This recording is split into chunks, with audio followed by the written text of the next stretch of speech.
네, 국민의힘 관련해서 지금 나경원 전 의원이 이제 사면 초과에 빠졌다는 얘기들이 계속 나오는 것 같습니다. 대통령의 해임이 본인 뜻이 아닐 것이다라고 했던 나경원 전 의원의 말은 사실이 아닌 걸로 좀 확인이 됐다고 해도 과언은 아닌 것 같습니다. 김대기 비서실장이 쐐기를 박았습니다. 김대기 비서실장이 쐐기를 박았지만 사실 그것은 윤 대통령의 뜻을 그대로 비서실장이 전달한 게 아닌가 싶습니다. 나경원 전 의원. 엎친 데 덮친 격인가요?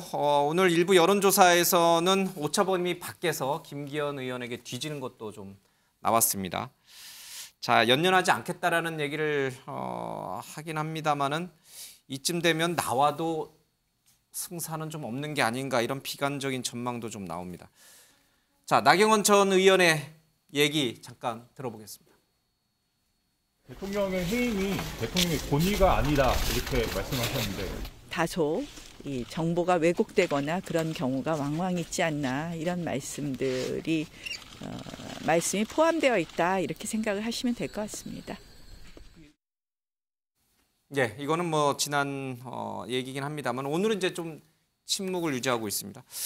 이 국민의힘 지지층 대상으로 나온 당권 주자 지지율, 물론 이게 이제 지지층이에요. 당원은 아니고 그러다 보니까 당원을 대상으로 한 여론조사하고는 좀 많이 차이가 날 거예요, 그렇죠? 지지층이니까.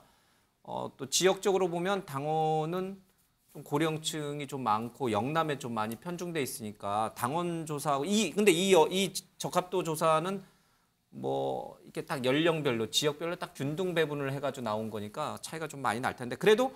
대체적인 추세는 당원 조사를 해도 저렇게 나오지 않을까요? 어떻게 보세요, 김연아 의원께서는? 지금 이제 역전됐다고 봐야 되는 건가요? 근데 이제 보통 이런 선거를 앞두고 이루어지는 예. 여론조사는 굉장히 격변을 합니다. 지금 이제 한 50일 정도 남았는데요. 예. 특히 이제 나경원 전 의원은 지금 출마 의사를 공식화하지 않은 상태이고 뭐 자꾸 사실상 결심 굳혔다 이런 얘기만 들려요. 아니요, 그렇긴 하지만 예. 사실상 아직 공식화한 것은 아니고 예. 또 일부 후보들은 훨씬 이전부터 이걸 공식화하고 지역을 예. 돌면서 당원들을 대상으로 본인의 어떤 선거 공약이라든가 예. 앞으로의 당대표가 된 이후에 어떤 일을 할 것인가라는 것을 구체적으로 밝히는 설명회들을 많이 하고 계세요. 예. 그래서 저는 저 여론조사는 사실은 굉장히 많이 변할 수 있다, 앞으로도. 다시 1등이 될 수도 있다? 아니요, 뭐. 더 밑에 있었던 후보들이 더 약진할 수도 있고 예. 또 높은 득표를 갖고 있는 사람들의 표가 분산될 수도 있고 또 최종적으로 후보가 확정되고 난 이후에는 그 출마를 안 하기로 했던 그 후보의 표가 다시 또 재분배되는 현상이 있을 수가 있기 때문에 저것이 뭐 엎치락 뒤치락 하는 거에 대해서 저희가 너무 일희일비할 필요는 없다는 생각은 듭니다. 그런데 분명한 건 지금 나경원 전 의원은 자기는 반윤이 아니다라고는 하지만 지금 이 출마 선언이 늦어지고 또 대통령실과의 어떤 이 진실 공방에 휩싸이면서 사실은 친윤이 아닌 것으로 자꾸만 궁지에 몰리는 게 아닌가. 그리고 지금 이제 분명한 건 국민의힘 전당대회에서 당원들이 원하는 건 딱 한 가지입니다. 누가 되느냐가 중요한 게 아니라 윤석열 정부의 성공이에요. 예, 그래서 그런 측면에서 지금 대통령과 뭔가 반기를 드는 것처럼 보여지는 모습으로 이 출마 선언이 지연이 되면서 그래서 이제 그런 여론조사가 지금 어떤 이렇게 뒤집힌 여론조사에 작용을 하고 있는 게 아닌가 이렇게 해석이 됩니다.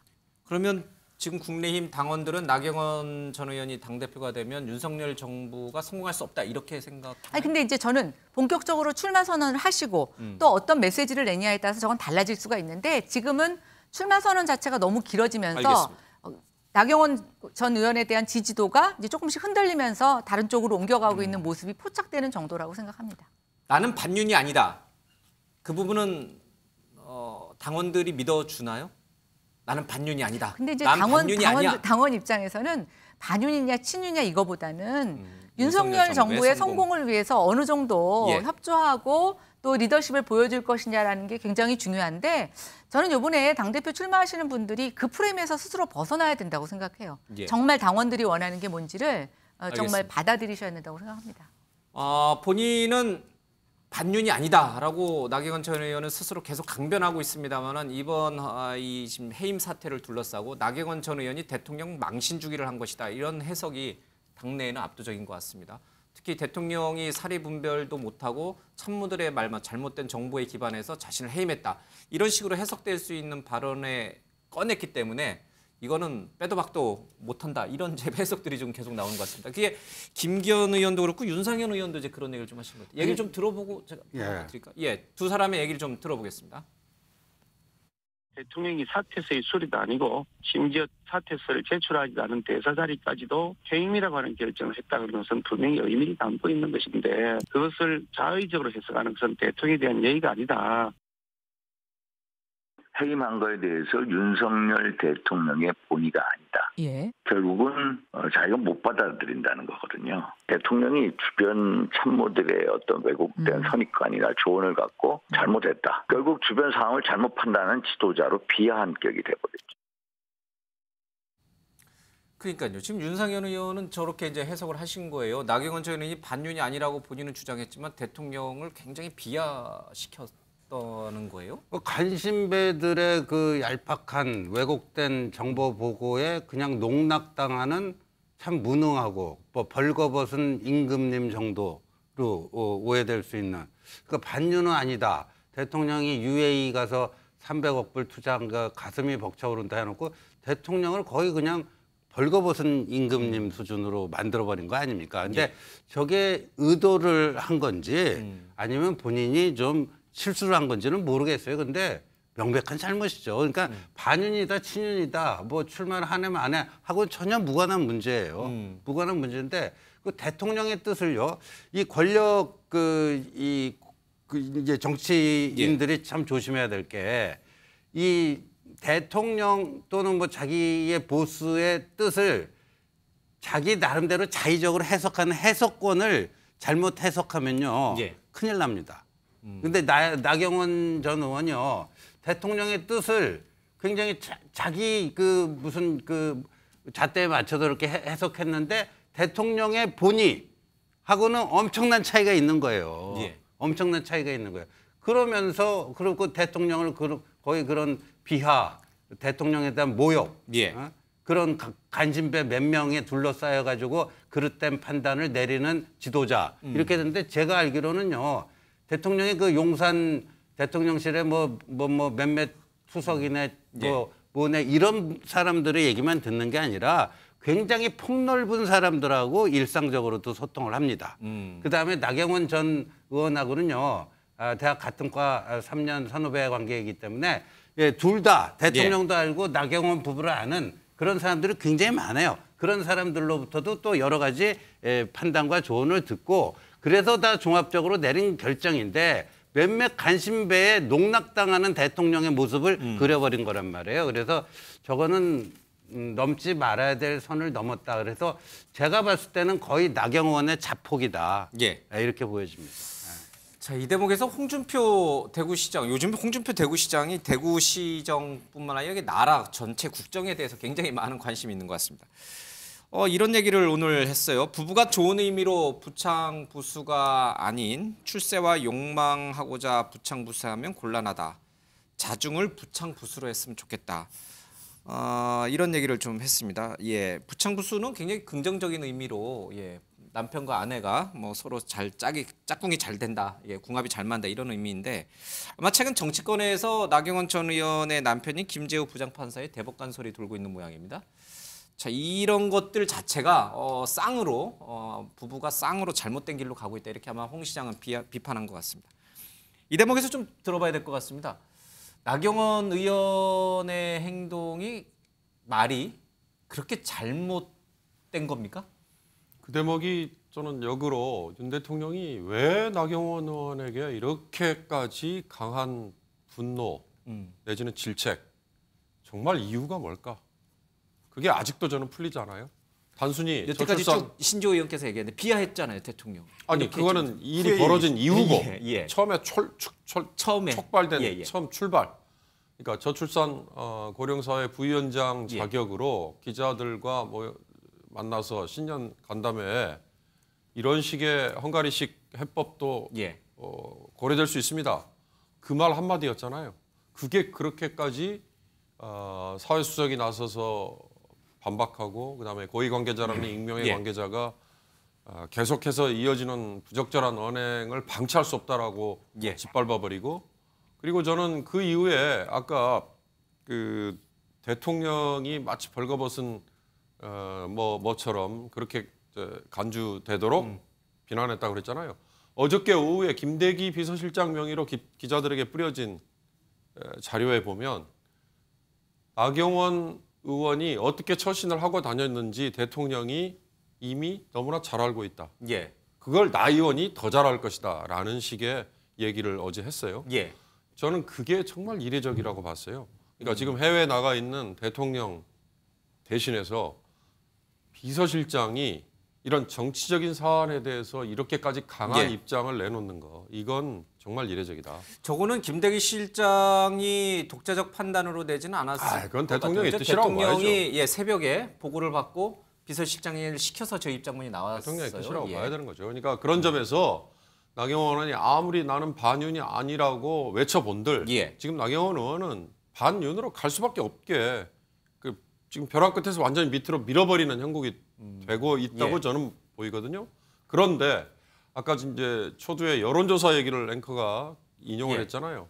이번에 김기현 의원이 나경원 의원을 이겼다고 나오는 몇 가지 여론조사에는 큰 함정이 분명히 있습니다. 예. 처음에 나왔던 리얼미터가 물꼬를 텄죠. 그 리얼미터의 여론조사의 응답률이 불과 3.4%였어요. 그다음에 오늘 발표되는 예, 예. 지금 나옵니다. 예. 국민 리서치 그룹과 예. 에이스 리서치. 제가 아까 중앙선관위 홈페이지에 들어가 보니까 예. 이건 응답률이 1.2%예요. 여권 지지층임에도 불구하고. 예. 예. 그러니까 표본을 추출해서 응답률을 반드시 공개하도록 돼 있잖아요. 그다음에 조사 방식도 돼 있잖아요. 대부분 무선 ARS가 대부분이에요. 이 국민 리서치 그룹은 100% 무선 리서치였더라고요. 예. 리얼미터는 97% 무선 예. ARS, 3% 유선 ARS. 자, 3.4%의 응답률과 1.2%의 응답률을 가진 여론조사는 우리 언론이나 이걸 이렇게 덥석덥석 받아서 보도를 예. 하지 미국 언론은 2016년 트럼프의 등장 이후로 헛발질을 세게 했다는 자성 이후에 6% 미만의 응답률은 아예 유의미성이 없다고 알겠습니다. 간주를 하지 않습니다. 저 이거 지지율을 이제 없애버리세요. 예. 그런 점에서 예. 이런 여론조사가 한번 나오고 나면 예. 그 다음에 여론조사에 어마어마한 영향을 영향을 미치고 있는 거예요. 이미 예. 이미 좋은 지적이십니다. 물꼬를 돌려버렸기 때문에 저 여론조사를 계속해서 인용을 한다는 거는 정말로 흐름을 우리가 정확히 전달하는데 예. 자칫 잘못하면 오류를 우리가 제공할 수도 있다. 지적하고 싶습니다. 저는 근데 윤경호 의원님 말씀이 전체적으로 방향이 맞는데 여론조사의 함정 뭐 이런 걸 지금 지적하신 예. 거잖아요. 그러나 저는 전당대회 끝날 때까지요. 응답률 6% 이상 나오면 조사 안 나옵니다. 6% 넘는 조사는 넘는 조사가 없을 거다. 나오기 어렵습니다. 왜요? 그만큼 응답률이 떨어질 수밖에 없어요. 이 ALS 조사는. 예. 그다음에 거기다가 국민의힘 지지층만 또 골라내야 되는 거예요. 그런 한계를 안고 있다. 근데 이것을 무비판적으로 언론에 보도하고 플레이하는 이 정치권의 행태 이걸 저는 비판하고 있다고 봐요. 자, 그럼에도 불구하고 이 여론조사 속에서 그나마 유의미한 것은 그 의도가 분명함에도 불구하고 나경원 지지율이 흔들리고 있는 것만은 분명해 보인다. 그리고 김기현 현 의원이죠. 김기현 후보의 지지율이 소폭이지만 예. 윤심을 등에 업고 어느 정도 꿈틀거리고 있어 보이는 건 맞아 보인다. 이 흐름과 추세를 우리는 보는 것이지 예. 그 대표 가능성이라든지 1이냐 2이냐 이 가능성은 저는 대단히 낮다고 보입니다. 알겠습니다. 자, 그러면요. 이런 가운데 김기현 지금 뭐 의미가 없다. 의미를 둬서는 안 된다라는 그런 얘기까지 나왔습니다만 어쨌든 김기현 의원이 굉장히 좀 선전하고 있는 거는 맞는 것 같아요. 김기현 의원을 상대로 나머지 다른 후보들은 그렇다면 합종 연행을 할 것인가? 앞서 윤상현 의원이 나경원 전 의원 비판한 걸 우리가 들었는데 윤상현 의원은 또 윤핵관도 막 그렇게 비판해요. 그래서 이분은 도대체 어느 쪽에 서 계신 건가 이런 헷갈리는 태도를 좀 보이기도 합니다. 안철수 의원의 출정식도 좀 있습니다. 예, 그런 얘기까지 좀 다 버무려서 자, 김기현 의원, 윤핵관이 밀고 있는 김기현 의원을 상대로 안철수, 나경원 그리고 유승민 여기에 지금 사라졌던 이준석 전 대표까지 등장해서 김기현 의원을 비판하고 있단 말이에요. 자, 그런 합종 연행이 만들어지는 겁니까, 구도상?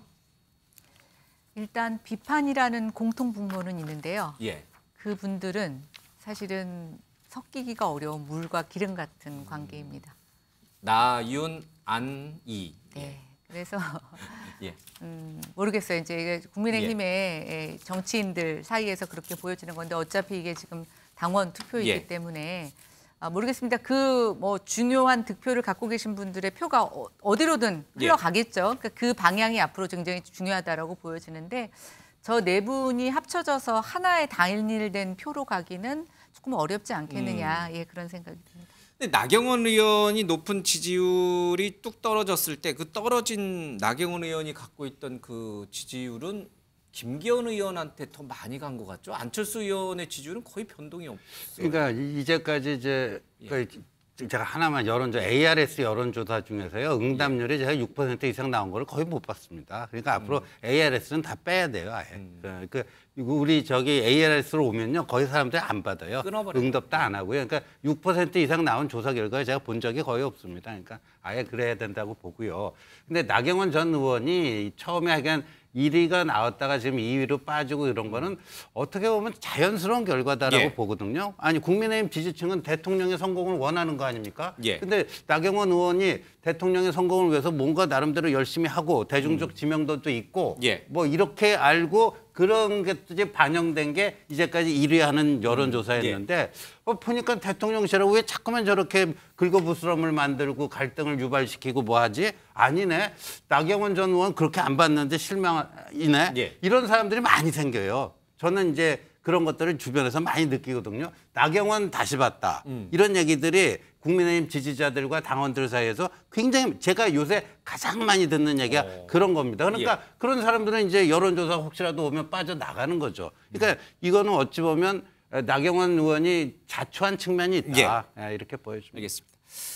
이 대목에서 김대기 실장과 홍준표 대구시장의 말을 곱씹어 볼 수밖에 없는데 정확한 진상을 파악해서 대통령이 내린 결정이다. 본인이 왜 무엇을 잘못했는지 본인 스스로가 잘 알 것이다. 이런 말이 김대기 실장의 메시지이고요.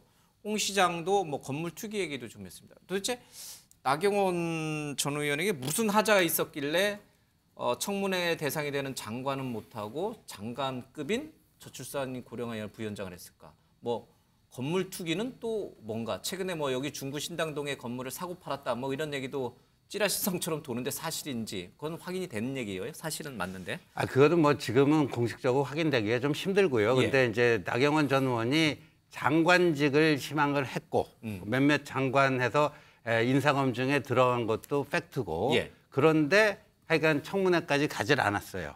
그럼 왜 안 갔는가? 그래서 이제 홍준표 시장이 얘기한 건물 투기 얘기이기 때문에 그거 그렇게 된 거 아니냐. 뭐 그런 건데 뭐 지금은 그게 뭐 본질적인 문제는 아니라고 봅니다. 그러면 가장 본질적인 문제는 그러면 나경원 전 의원은 어떤 선택을 할까? 이게 사실은 가장 궁금하잖아요. 전당대회에 나올까? 아니면 여기서 그냥 접을까? 어떻게 보세요? 글쎄요. 뭐 겉으로는 계속 나간다는 쪽으로 하고 있습니다만은 이제 이번에 말하자면 이제 뭐 밑에 사람들이 왜곡해서 뭐 대통령 그렇지 않은데 그런 결과가 나왔다는 말 자체가 나경원이 대표감이 아니네. 정무적 판단이 없네. 대통령을 바보로 만드는 그런 일을 스슴치 않네. 이런 것을 줬기 때문에 앞에 하고 내용이 완전히 달라진다고 봅니다. 못 나온다? 네. 그래서 아마 그런 면에서 장고 들어갈 수밖에 없고 또 어쨌든 뭐 홍준표 시장이나 다른 분들을 통해서 자기 개인 비리 문제, 자기 욕망의 문제까지 선을 넘는 발언이 나오고 있어. 갈수록 그런다면 대통령이 빨리 돌아오고 난 다음에 정리해서 나갈 수도 있는데 너무 늦어요. 알겠습니다. 설 지나서 들어오시기 때문에 시간이 가면 갈수록 나오는 데는 조금 더 멀어질 것 같아 보입니다. 그러면 나경원 전 의원의 정치 인생은 여기서 끝입니까? 아무도 말씀을 못 하시네요. 혹시 그동안 나경원 의원에 대한 평가가요. 뭐 이를테면 뭐 보수 여전사 이런 평가도 있었지만 권력 주변을 맴도는 뭔가 겹불 정치를 하자 우리가 거기에 너무 익숙한 사람 아니었느냐 이런 평가가 있었단 말이에요. 근데 지금 현재는 굉장히 집단적인 린치를 당하는 상황에서 이걸 어떻게 헤쳐나갈 거냐. 정치 생명 자체가 위협받고 있는 속에서 저는 본인이 지금 선택의 기로에 서 있는 건 분명히 보입니다. 사면초가 백척간도 그런 표현이 딱 맞는 형국이군요.